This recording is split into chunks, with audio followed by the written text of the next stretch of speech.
sort of what they did was try to reconcile some of Marx's theories and apply them to the modern world.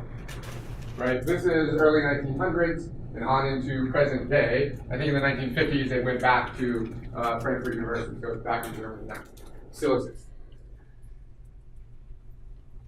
Because the biggest critiques of Marx are, how does this apply in real world now, right? We have to remember that he was writing in the 1800s, so society was vastly different, even though it was during the Industrial Revolution. Obviously, we've had exponential advancements since then, even in the early 1900s. And some other critiques are, he got the timing wrong, obviously, right? He thought that the collapse of capitalism was basically imminent and could happen any day, as far as he was concerned. Clearly, that hasn't happened yet. So the Frankfurt theorists do a lot of work in the realm of reconciling some of those mistakes, because obviously Marx couldn't foresee things coming like mass media like they did and things like that, and then even today, social media, etc., right? So let's talk about a few of them specifically and what they thought, and mostly their theories and how they modified Marx's conceptions of ideology and power structures. One of the biggest ideas to come out of the Frankfurt School was critical theory. And this is by Horkheimer. He writes a book called Traditional and Critical Theory. Let me give you guys the year. This is 1937. It's also important to reiterate that many of Marx's publications weren't published, at least in English, until the 1950s, some of them. So the Germans had more access to this kind of thinking than we got in America much, much later on. So that, I don't know, I think that's kind of important to note. I'll just read a quote to give you guys an idea of critical theory and how it sort of differs from pure Marxist theory. Also, they called it critical theory instead of using some manifestation of the word Marx, because two reasons. They were writing in the United States in the almost mid-1900s, so we know the connotations for Marx and Marxism in the United States. Also, they wanted to put effort into delineate their way of thinking from Marxism. Even though all of them were hardcore Marxists, they wanted to propose this as a new interpretation of Marxist thought. So I'll read you a quote from Critical Theory by Horkheimer. And this is where he kind of lays down the outline of what critical theory is and how it's different. The real social function of philosophy lies in its criticism of what is prevalent. That does not mean superficial fault-finding with individual ideas or conditions, as though a philosopher were a crank, nor does it mean that the philosopher complains about this or that isolated condition and suggests remedies. The chief aim of such criticism is to prevent mankind from losing itself in those ideas and activities which the existing organization of society instills into its members. Man must be made to see the relationship between his activities and what is achieved thereby, between his particular existence and the general life of society, between his everyday projects and the great ideas which he acknowledges. Philosophy exposes the contradiction in which man is entangled insofar as he must attach himself to isolated ideas and concepts of everyday life. The point of critical theory is to critique the prevailing ideologies in an effort to liberate the masses that are enslaved by this way of thinking.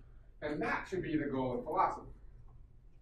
Not merely observation, but we should be doing things to actively free ourselves from these ways of thinking.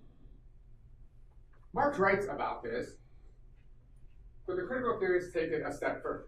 That the sole goal of our philosophy is no longer observational, it's merely to create thought in order to inspire us to be free, to break free of these ideas and our ways of existing, to create a consciousness for all of us. Does that make sense? Okay, so that's critical theory in a nutshell.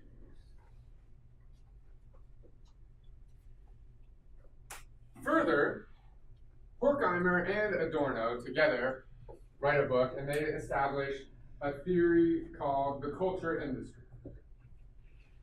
And this gives us a little more specific idea of how ideology operates in a modern society, because Marx gives us almost none of that.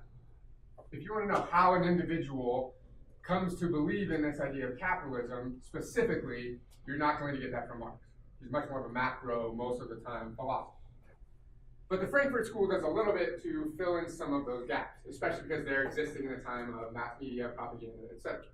So they have more kind of real world evidence of how this goes down. So this is a quote. I guess it's not a quote from them, but I'll read it anyways. It's a quote about their work. Horkheimer and Adorno describe a culture industry that is an ensemble of media forms, films, newspaper, radio, that transmits ideological representations of the world to the masses.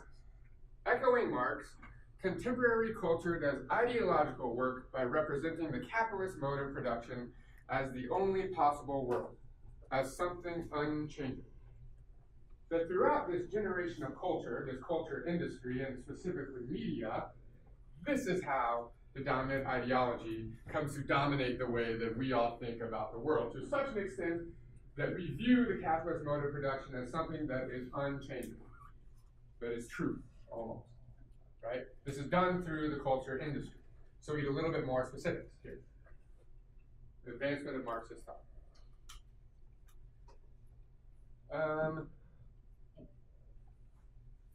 Marcuse. He writes an incredibly influential book called OneDimensional Vin. He offers a similar critique that we get in the culture industry, but he emphasizes the way that our consumption of culture creates a population of citizens that has one goal and one goal only. This is a quote from him. Domination has its own aesthetics, and democratic domination has its democratic aesthetics. It is good that almost everyone can now have the fine arts at his fingertips just by turning a knob on his set, or just by stepping into his drugstore. In this diffusion, however, they become cogs in a culture machine which remakes their content.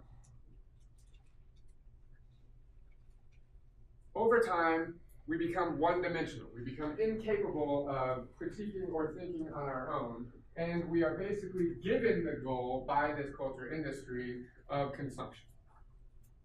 And that becomes the only way that we know to think about the world.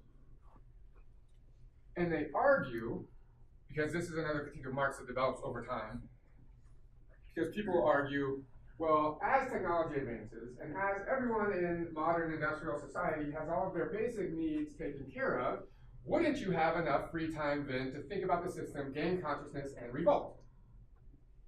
They argue the answer is no. Because at the same time all of this was happening, the culture industry was also advancing and giving us new goals with which to fill our time. And that main goal was consumption, which then very obviously just further solidifies this capitalist mode of production. So instead of sitting at home and thinking about how we're going to revolt or gaining an awareness of our plight, we instead go out and spend all of our time making money and spending money, which then further, like I said, solidifies this mode of production. And they argue that over time this was invented. We had to give people this purpose because as their basic needs were being taken care of by industrialization, they were gaining more leisure time. So we had to figure out, not we, but the elite had to figure out some way to fill that leisure time. Consumption was a very obvious choice if you want to further solidify your role at the top of a capitalist society. Make sense?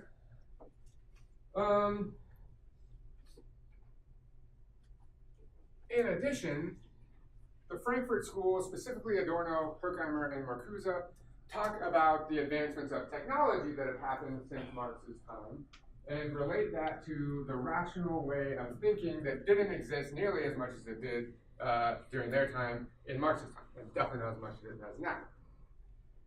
With the ever-continuing pervasiveness of science as the foundation of our thought, we analyze everything that we do on a rational basis. Is this the most efficient that I can do it? Is this the quickest I can do it? Can I do this any faster? Right? Are there practical results from what I am doing? Etc. And they argue that while this is happening, it's further solidifying our belief that capitalism is the only option. Because we are taught from day one through various means of socialization, specifically culture here, they're arguing, that capitalism is the most efficient mode of production. And as long as we believe wholeheartedly, almost deifying rationality, then we will always believe in capitalism as a mode of production. Does that make sense? Okay. Who's next? Habermas.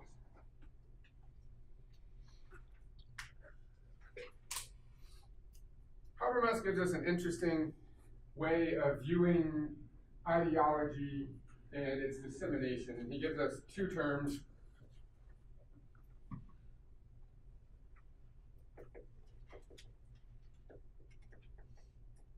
Representative culture and the public sphere.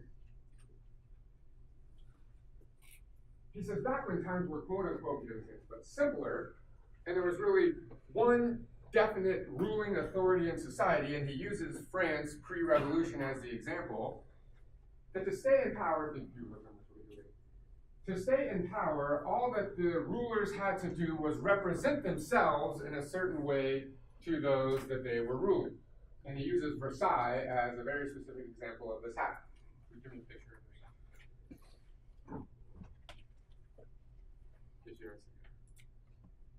It's pretty dope. It's dope as a representation of oppression and... Well, it is. I mean, that's what it represents. That all the ruling class has to do things like this to represent their power to the public, and that's all they need to do to solidify themselves at the top. This building itself is bullshit. There's no use for a building that size on the face of the earth, but it acts fully to represent yourself as the authority in a society. Because the people that you are ruling see this as an instrument of your incredible power, and as a symbol of your incredible power. And he says in societies where the power structure is incredibly solid, that's all that the rulers have to do is represent themselves as rulers and create symbols of their power in order to maintain their power. But he says, and he actually marks the French Revolution as a drastic change in the way that this operates, that as soon as there is a society where there are competing ideas, we transition into this concept of the public sphere. And he says, actually, he points to post-French Revolution as the freest time in European history, meaning the freest thought, that there were competing and conflicting ideas, and they were welcomed in the public sphere. People would go to cafes, and they would have conversations, and they would present in salons of the wealthy, etc. And there was this dialogue going on all of the time of these competing philosophies and ideas. And he says over time, that was very short-lived, that over time, with the advent of mass media and propaganda, the elite learned that they could manipulate the public sphere to serve their own ends. So they no longer have to represent themselves as these incredibly powerful individuals. Now all that they have to do is manipulate the public sphere to perpetuate their own ideas. And further, to make us all believe that they are our own ideas. Next we have Karl Mannheim, who actually was a professor at the Frankfurt University when the Frankfurt School was established. And some people put him in the Frankfurt School and some people don't. I don't think that he actually belongs to the Frankfurt School, and he actually has published debates with some of their ideas, which is kind of interesting. But he is definitely worth noting when it comes to ideology. One of his most well-known works, in fact, is called Ideology and Utopia. So let's talk about what he contributes to this sort of concept of ideology and how it works. The first thing that I think is interesting that I want to mention is his theory on how ideology is perpetuated. And he argues that it actually doesn't come from the people at the very top of the class hierarchy. That it doesn't come from those that control the modes of production. It comes from those that control the mode of the creation of ideas. For Marx, as we just read, those two things are the same. For Mannheim, they're not always the same. They don't have to be, at least. So I'm going to read you a quote from Ideology and Utopia. In every society, there are social groups whose special task is to provide an interpretation of the world for that society. We call these the intelligentsia. The more static a society is, the more likely it is that this stratum will acquire a well-defined status or the position of a caste in that society. Thus, the magicians, the Brahmins, the medieval clergy are to be regarded as the intellectual stratum, each of which in its society enjoyed a monopolistic control over the molding of that society's worldview, and over either the reconstruction of the reconciliation of the differences in the naively formed worldviews of other strata. The sermon, the confession, the lesson are in this sense means by which reconciliation of the different conceptions of the world takes place at less sophisticated levels of social development. So he argues that we as the lowly people in the social hierarchy have this conflict that needs to be reconciled. That we do not fit within this society, within this ideology that we are taught, within the worldview of the top class in society. That we have questions, that we need answers. Mannheim argues that it's the class of the intelligentsia that answer those questions, that provide us the stories and the narratives that fill in the gaps to reconcile the fact that our existence doesn't actually match the story that we're being told. We'll go on this forever, but for right now, about an example is capitalism has this ideology of the American dream, that if you work hard enough, you can be anyone, you can be a billionaire. No one, as far as I know, in this room is a billionaire, but we all probably work really hard. How do we reconcile that? What is the story that we tell ourselves? We're not working hard enough. We're not smart enough. We need to go to college. We need to whatever, right? It's our fault, right? We have that narrative. We'll say that much later on, but it's reconciled, right? So intelligentsia. He also gives us two other terms that I like that we might use throughout the rest of the semester. He has total ideologies and particular